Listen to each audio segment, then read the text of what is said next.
Hello, I'm Valentina Kozlova, former principal dancer of the Bolshoi Ballet and New York City Ballet, also co-founder of VKIBC competition and founder of Valentina Kozlova Dance Foundation.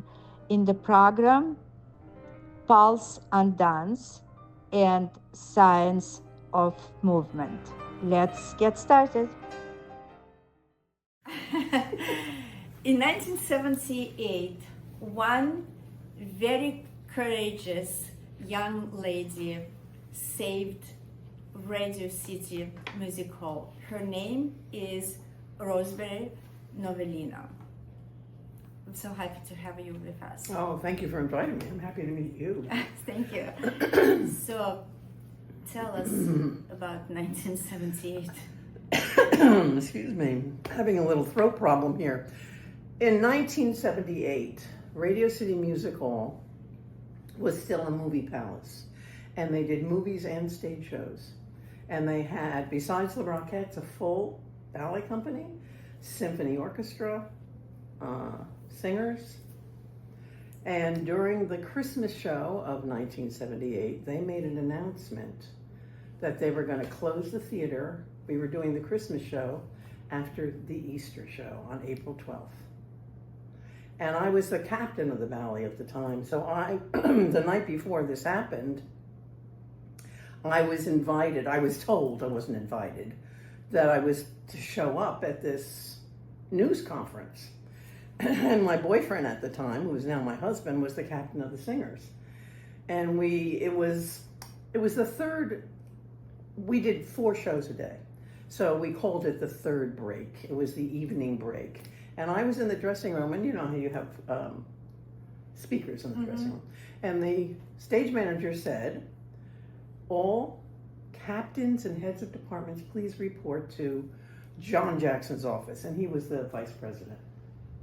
And I was sitting there. I mean, maybe you were there. And I was thinking, huh? What? I called Bill's dressing room, and he went, I don't know. We met on the stairs.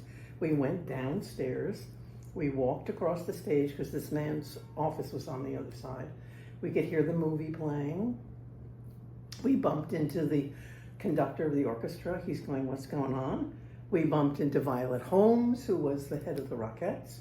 She's going, what's happening? I said, I don't know. And we go into his office, which wasn't very big, but his desk was very big. And he said, he had a very deep voice. And he said, you're all invited to an early morning news conference. Please go back and tell your group, your cast or whatever, the other employees. And of course, then we all went, why? What's going on? What is this about? And he said, that's all I can tell you. And he ushered us out of his office. That was it. And we were right outside of his office going, what the is going on? And I remember going back to the ballet dressing room, telling everybody, you can all show up if you want to.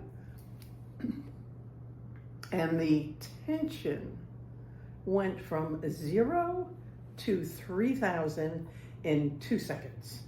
Everybody completely spazzed out. And they go, I'm not going. I said, calm down, everybody. You don't have to go. Relax. The nervous tension that happened was something that was very bizarre to me. So Bill and I said, we have to go. If we're in charge of this, we'll go. And we went it was in the large rehearsal hall. We opened the door. There were cameras and newspaper people filling the room, but not a good sign. And the head of Rockefeller Center, Alton Marshall, stood in front of the camera and said, at the end of the Easter show, he had a deep voice too, on April 12th, the theater will close. And we have a video of this. And one reporter said, is there any chance that the theater will remain open?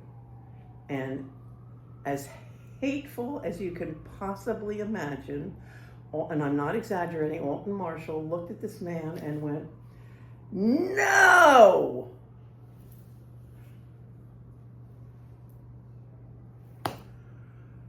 And we were shocked.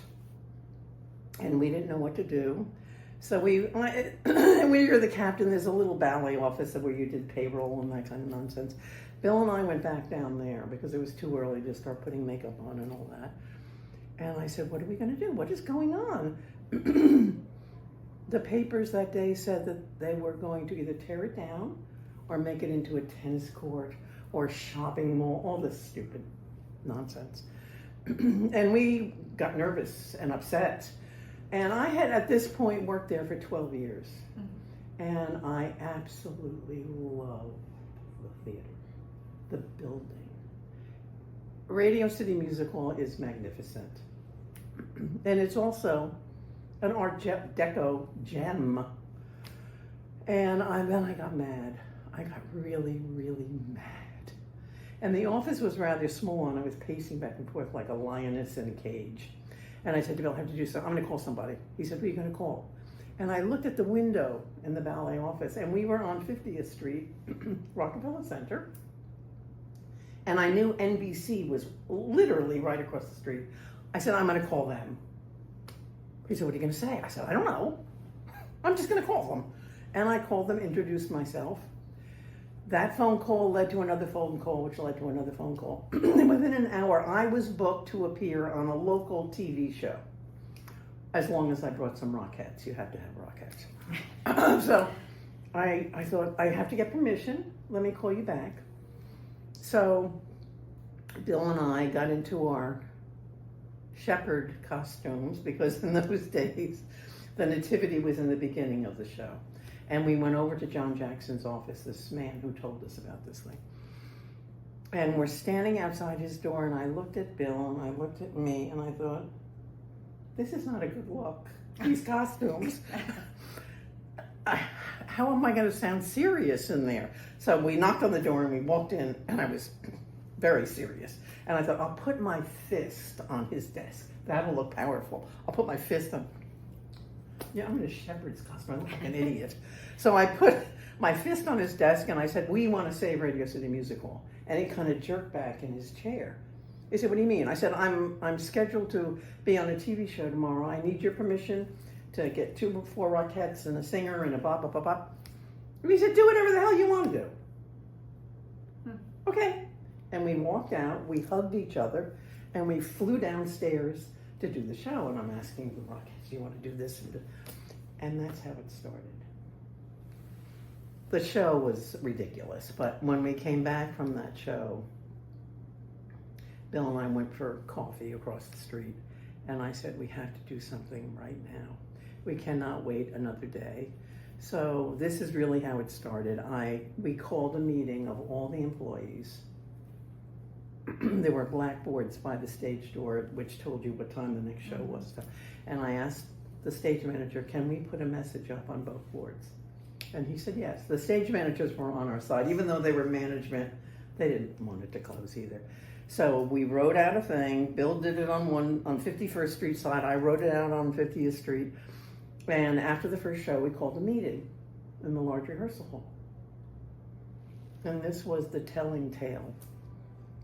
Bill and I flew up there after the show, and it had a ballet bar against the mirror, along the mirror. And we were leaning on that, reading an article in the New York Times. And the door opened. The door had a distinctive squeak. Wonder if it still does. And we heard the squeak, and we didn't turn around. We just looked in the mirror at the door. And the first 2 people to walk in wasn't a Rockette or a ballet girl or a singer. It was a musician and a stagehand, both men. And I turned to Bill and I said, this is serious. And 15 minutes later, there were 200 people looking at me. And I don't remember the speech I gave. I only remember how I started it. I remember looking at everybody, and everybody looked upset and scared. They all had the same look in their eye. And I said, we have nothing to lose. We are going to be out of here as of April 12th. So why not fight? And boom, that's how it started. We didn't know what we were doing. I never did anything like that before. But it's amazing how you learn And it's amazing the wonderful people that come to help. Mm-hmm. There were people that landed in front of us that if they hadn't, I don't know if it would still be there. People that helped us landmark it. I didn't know anything about landmarking. We had started the landmarking thing. I always let you landmark a building, the building is safe.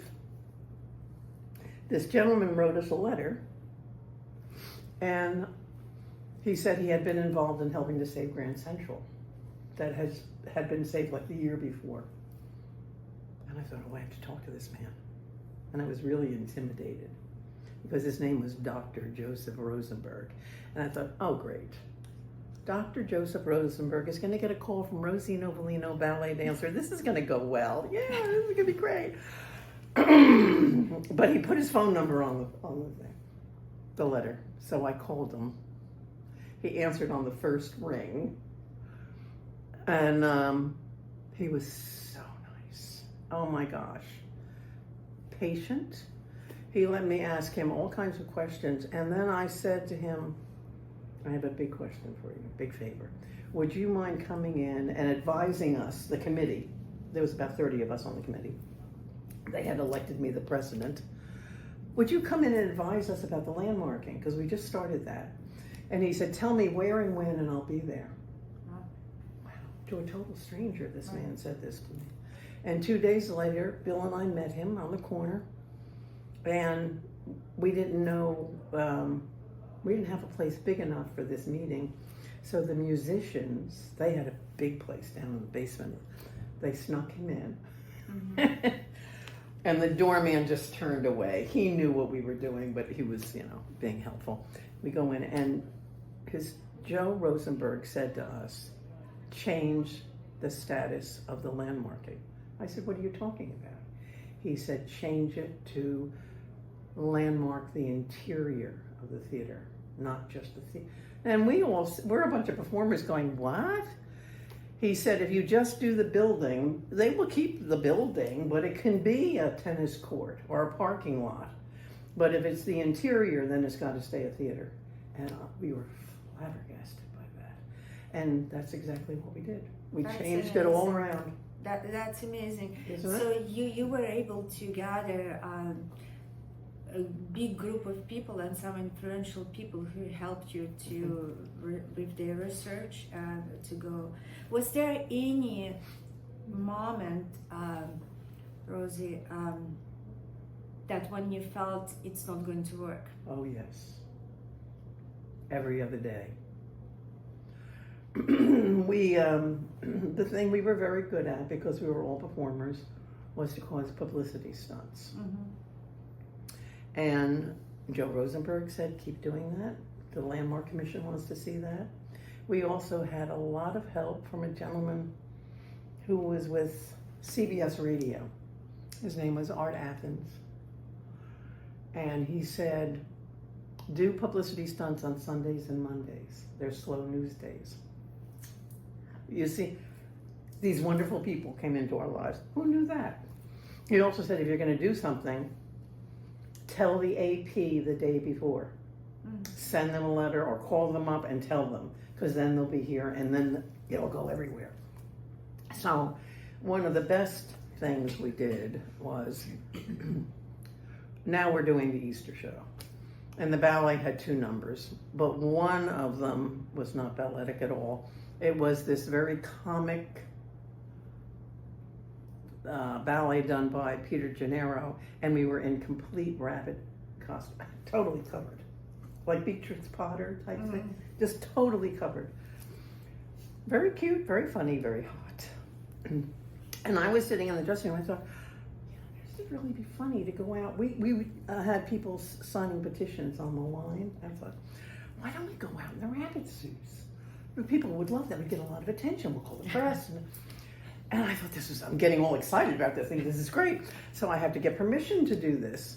So I called her name was Patricia Roberts, head of publicity. I made an appointment. I went to see her and I said, Pat, this is what we want to do. I want to go out no. I said, can I finish my sentence? We want to go out. No. I said, I'm finishing my sentence. I finally got the sentence out. And she said, no, absolutely not. And I said, why not? Little did I know she was seriously and wanted it to be torn down. She was going along with management, but she also said to me, what if something happened to the costumes? What if they got dirty? And of course, that's a legitimate. Certainly, she was right. But I was crushed. And I came back to the dressing room, all defeated. And my brother and his wife had a company up near Newburgh, New York, called Costume Armor. And he was a sculptor for Broadway and for ballet and for opera and everything. He was fabulous. But their main product was armor for operas and ballets or whatever, movies. And every day, Nino and I, my brother's name was Nino, we were very close. And every day he'd call me in the dressing room, what's happening today? How are you doing it? And I told him the rabbit story. And he said, oh, I'll call you back. And a half hour later, his wife called me back, and Mary said, we have an idea. We want to send you armor. We'll send you a bunch of armor. And I went, oh, that's so much better than rabbits. Oh my God, because we'll be fighting in this armor.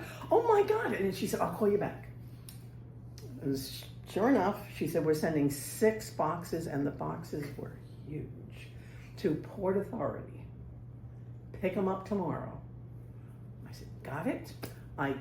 He said, we're sending female breastplates with Rockettes and all.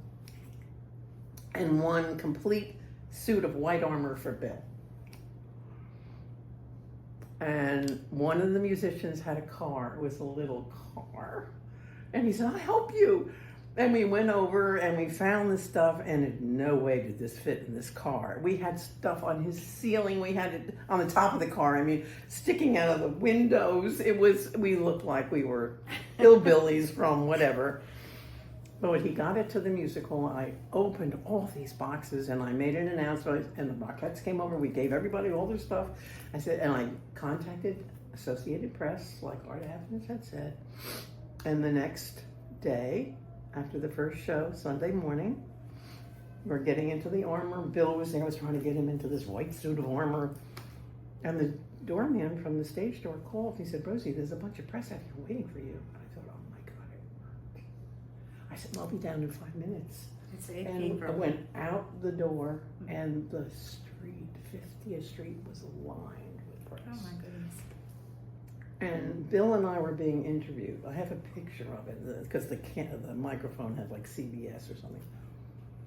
And in the middle of that block, there was another door other than the stage door. It was called the executive door, and that's where all the executives went in and out. I'm sort of facing that door. I'm being interviewed. I wore a Roman suit of armor. I thought it sort of fit my nationality. And out the door comes Pat Roberts, the woman who told me not to wear the rabbit suits. And our eyes met. And it felt like a cartoon. Like her eyeballs went out of her head, my eyeballs went out of my head, and we met somewhere in the middle of the street. And we just stared at each other. And I thought, I'm not wearing the rabbit suits. And I went back to my interview. And she was livid. And I thought, I just put the first nail in my coffin. It's okay. And this stunt went everywhere. It was across the country. It was in the New York Times. It was, what's it called, syndicated. So it was everywhere. And that was the beginning of us just surging with publicity. But, you know, you felt great about that. 2 days later, somebody would come along, the mayor, and say, no, we're not going to help you save it. We don't care if it dies. So you had actually quite big, powerful opposition. Oh, the Rockefellers. Yeah, so you were fighting. We were Imagine fighting the Rockefellers. And, you know, you don't, when you start doing something like this, you don't know how to do it. I didn't know how to do it. But you learn very quickly. And it's very much like a little snowball on top of a mountain, and it starts rolling, and it goes faster and faster and faster. And in the beginning, it was like, we're going to save the musical, you know, like a movie. And then you get beat up and you think, this is never going to work. And then one day, one of the TV shows I did was out in California. I was invited to do, it was called Tom Snyder's Tomorrow Show. And it was going to be on NBC, and it was going to be a national television show. We were really nervous about it, but it went very well. And we got a lot of good feedback from this. And one day I was in the dressing room, and the stage manager called me. There was a telephone, a real telephone by the stage manager's desk. We weren't allowed to use that. We had pay phones in our dressing room. And he said, Rosie, you have a phone call down here. I said, what? He said, you have a phone call down here from Warner Brothers. I have a phone call from Warner Brothers. You're very funny, Frank. He said, no, you do. I said, okay. And I went downstairs, and I'm going across the stage, and I'm approaching him. He's got his hand cupped on. I said, he said, Warner Brothers. Why is Warner Brothers calling? I said, me? So I picked up the phone very gingerly. I didn't know what was going on. I went, hello?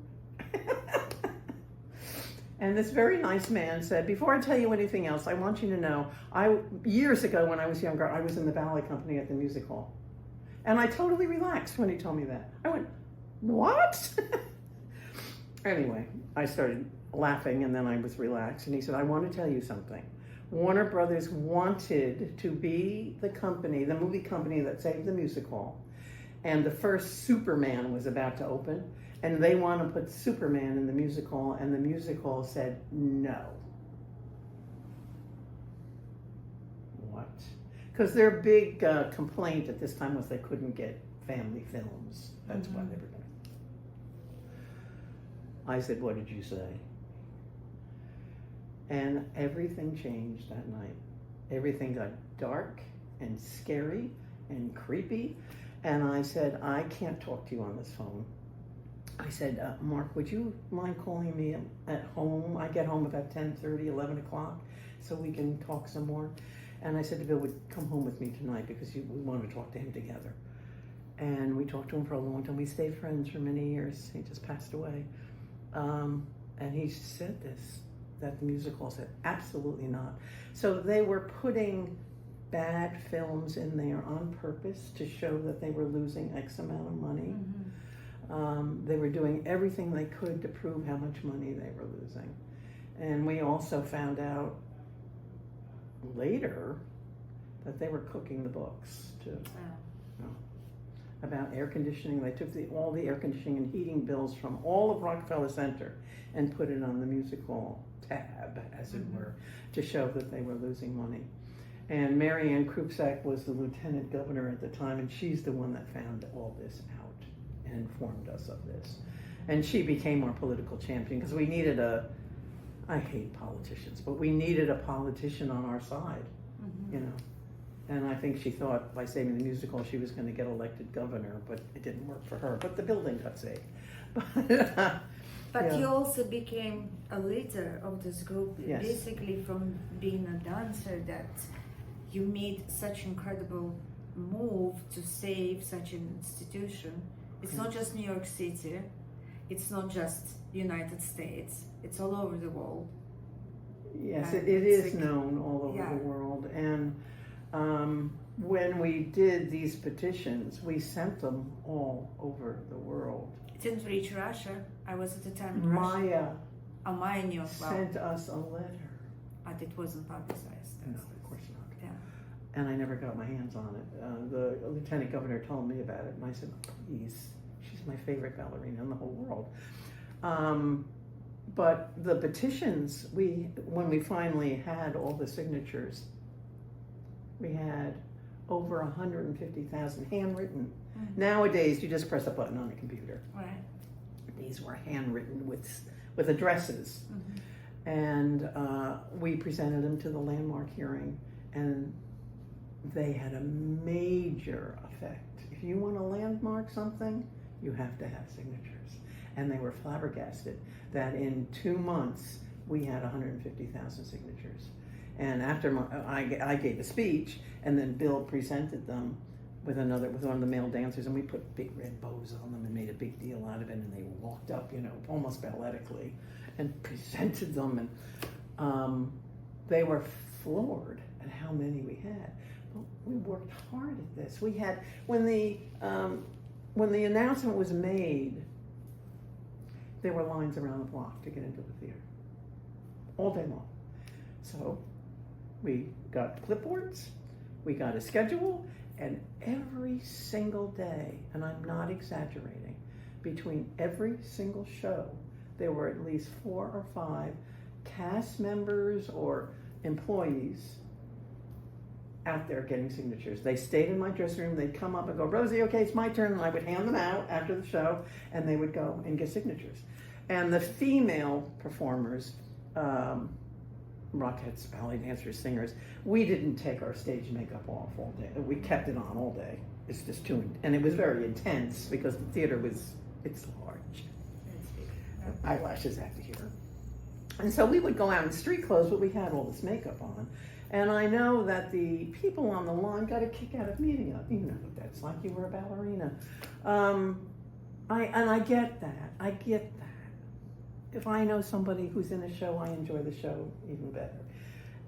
But those people on that line had no idea what they were doing for our morale, because the morale inside that theater was horrible. It was so depressing and sad. And every so often I felt like I had to do a pep talk to everybody and get them going again. And the best way to do that was to do things like the armor stunt, those kind of things. And anytime we had a TV show, I tried to have other people on the television with me.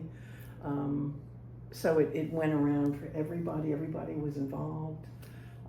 I never knew I could do anything like that, but dancers. So what does it mean for you that it's very interesting, like you moved whole world around to save Radio City Musical. What does it mean for you exactly? When I talked to another dancer about this, and you were an extraordinary ballerina, there's something about dancers. We have a passion and a discipline, more so I think than anyone else that I know. Musicians are disciplined too, but it's different.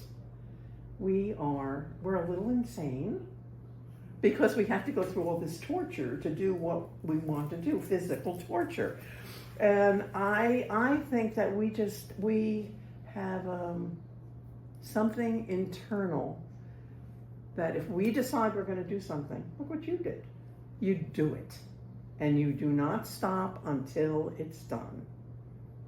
You do not stop the Sinead turns until you get to the other side. And that's what it's like. How long did it take actually to move this? We did it all in 3 months. Wow. Yeah, 3 months. That's unreal. And it was a real David and Goliath mission, because they did not expect this to happen. They were mad. They were shocked. Young people, dancers, that the people that worked there, the little people that worked there, were actually fighting to save this building. I really wasn't fighting to save my job. That sounds very Pollyanna and like, but I didn't. It was the build. I love the building, and the stage, of course, does all kinds of magnificent things. And it was built in 1932.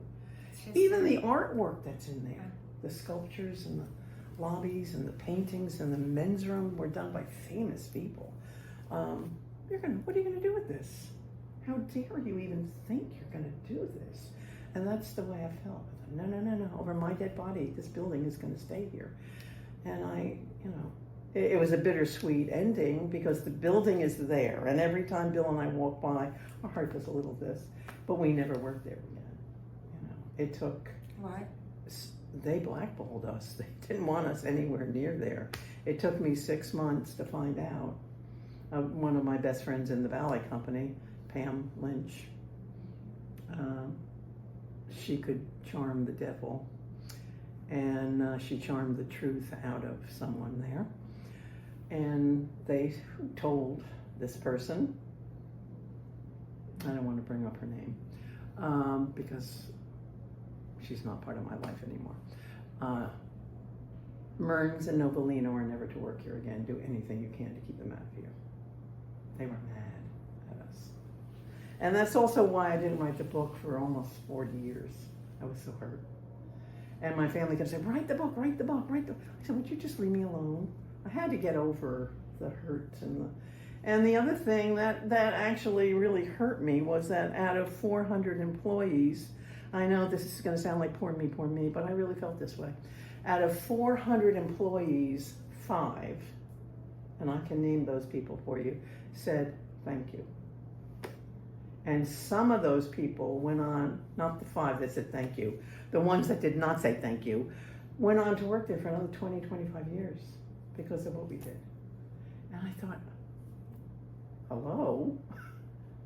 Yeah, life it's strange that you use those people who are your friends in reality, that when things not going that well, you see who is who. Exactly. And you help people, and in return you get slapped back. Right. Something like that. Yeah, it's disheartening.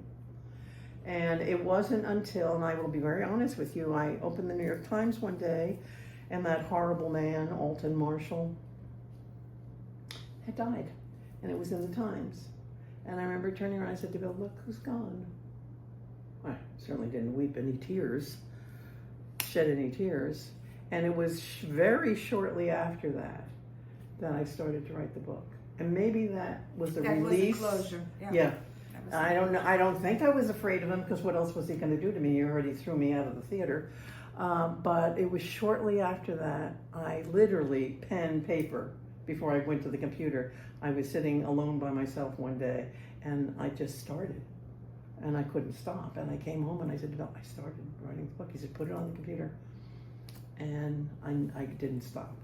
Thank you for your book that you sent to me. Thank you for inviting me. I mean, I wanted you to know the story, you know. So what's next in your new page of your book? Well, you know, writing the book and getting it published was very exciting. Mm-hmm. It just has come out in a second edition, a second printing. And because of the book, Bill and I put together a presentation. And we have done this presentation all over the country. It's very good, as a matter of fact. I hope someday you get to see it. One of the things that makes this presentation so interesting and so honest is when we were doing this, 1978, nobody had VCRs, believe it or not. You remember 1978, it was important to you. No, 79. Oh, 79. I still wasn't. Okay. Yeah. So one of the Rockettes' husband came up to me and said, Rosie, I want to do something for the committee. I went, okay. And he said, I have a blah, blah, blah machine. I didn't know what he was talking about. And I'm going to video everything you do on television. I went, great. I turned to Bill, I said, what's he talking about? And he said, this is a video thing. Don't worry about it, Sky. I'm paying any attention to it. When it was all over, and 2 years later we got married, 2 years later we got a VCR, Bill said, why don't we call, his name was Caesar, the gentleman who did that, and see if he would loan us that so we could have a copy. So I did, and he said, oh my God, if anybody deserves a copy, Rosie, it's you and Bill. He said, but I did it on a blah, blah, blah machine, and it's broken, and I'm not going to pay to get it fixed, so you have to rent one. I said, what is it called? And I wrote everything down. It took me all day long to find one. I found one in New Jersey someplace. We rented a car, we went out there, and it was in the back room of a photography studio. Mm-hmm. And it was huge. We put it in the car, came back to New York. Bill dusted it off, and he started recording. And Bill said to me at one point, he's got 4 hours of material. Video, yes. I said, oh my God. I had no idea how diligent he was. So when I started the book, Bill took the VCR information and put it on a disc. I put it in my computer. So anything in the book where I quote anybody, it's absolutely word for word. Because I just watched the video and copied it. Watched the video and put it, you know. And so when we decided to do this presentation, Bill said, I'm going to put some of the videos in there. I said, fabulous, okay. He said, do a script, and then I'll put it together. Great. That's what we did. And so when I say that the announcement was made, we have Alton Marshall making the announcement, doing that horrible no. We have it on. And whenever I show that, I look back at the audience and they're shocked. And also we have the landmark hearing. He stands in front of the landmark hearing and he says to them, there are cameras all around this beautiful room. And he says, if you landmark this building, it will leave me no choice but to put a wrecking ball through it the day it is pronounced a landmark. And everybody in the room erupted with boos and, you know, making sounds against him. And I thought, are you stupid? Why would you say this on camera? He was a bully. He was a real bully. But also to have that in the presentation gives us legitimacy. It is not Rosie making up a story. Here he is, ladies and gentlemen. Here's the story. And having that, now they're period videos, you know, from 1978, is just wonderful. And that makes our presentation really special, I think. And we have some of the talk shows that I did. So you see the story evolve. Yeah. The beginning of the presentation is really about the theater and how important, the reason we wanted to save it. And then it goes into all of this story. That's unbelievable. What a movement it was. It was like a revolution in a way. It was. And as you said, it is true. Everybody all over the world knows about Radio City Music Hall. Yes. And they know they didn't know about the ballet company, but they knew about the Rockettes. Yes. You know, when I go to Europe, and what did you do? I danced the radio. Oh, you were a Rockette. Everybody in Italy, France, Paris, they all know about that theater. It's one of the most famous theaters in the world. It's the most famous, yeah, I must say that. It represents, not even, I mean, it does represent the United States, of course, but it's associated with New York City. Yes, very much so. The center of the world and culture and all of it, in any time, in any era. So thank you so much, Rose. It's such a pleasure thank you. to Thank meet you for inviting me to talk about this. Hearing this, honestly, I didn't know until Audrey told me, and I was like, what? Because for me, Radio City Music Hall, it was like an institution. We know about the Rockettes, a beautiful building inside, and you're passing by, well, this is Radio City. I had no idea what you went through with all of that. So you're the hero. Well, of our time. That's very sweet. I don't feel like a hero, but I'm so happy it's still there. I'm just so happy. Yeah, I mean, saving the art, really, the institution. And they were gonna tear down Carnegie Hall. That was saved right before us, and Grand Central. They were going to tear down Carnegie Hall, the building that has the best acoustics in the world. Jackie Onassis was Kennedy was involved in saving landmarks. She say Grand Central, right. And Isaac Stern was the figurehead for Carnegie Hall, yeah. And the one nobody knows about took care of Radio City Music Hall.